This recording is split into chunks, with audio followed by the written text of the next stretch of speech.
My name is Koji, I'm an artist and activist. I'm from Harrisburg, Pennsylvania, and you're watching MTV Iggy. I got involved with the punk scene the same way that everyone else like my age got into like punk music, was just skate videos. In homeroom, junior high, and high school, before there was mp3.com or people had fast enough internet to use Napster, we would just bring in CDs and trade them every single morning. I guess I've been setting up shows, playing in bands, and making record art and flyer art and doing food drives and all the sort of like things that an American DIY punk rock kid does. But now I'm an adult, a slightly bigger version of that. Punk was the tribe that I kind of got raised in. So like when I was a kid, I went to my first punk show and there was a bunch of Nazis there that all wanted to get me, because here I am, a little Asian kid at a show. Not here. Like, punk was supposed to be my thing. I was supposed to be able to be a freak and be different and be here and it's all right. And here are these Nazis saying otherwise. When things started to escalate, there was a bunch of people with like anti-racist action patches. They kicked those Nazis out. Like, this is one of the first times I ever seen people in public advocate for me, because people have been racist to me my whole life. And this is the first time that I saw people not be afraid to take a stand. And so I gravitated to that even more, and I wanted to be a part of that positive force in our community.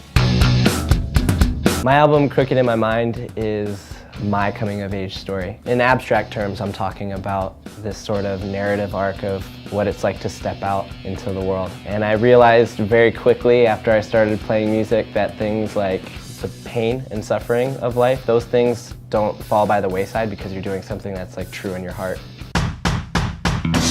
It was pretty simple. I was dumpster diving and living off like a couple dollars a day on tour. I really went for it. And so anywhere I could cut costs, whether it's here or here, that was what I was going to do. It's all artists and activists, and so we do art together, we do activism together, and sometimes we do art and activism all at once. It's like just a vehicle for any ideas. We'll throw events, we've done demonstrations in the past, thrown shows. With this record, we're doing a project where we've written a zine that's going to go out with all the pre-orders, and everyone that orders a different color vinyl will be supporting a different nonprofit and social justice issue. I say aloha because for the same reason I took the name Koji, which is my middle name, but the reason I wanted to go by that, and the reason I wanted to say aloha, is to own my heritage, what made me different, my race, my taste in music. I wanted to say to them that I own who I am, I accept who I am, and I'm not afraid of a name or a word or of you. These are my amps, and you're watching MTV Iggy.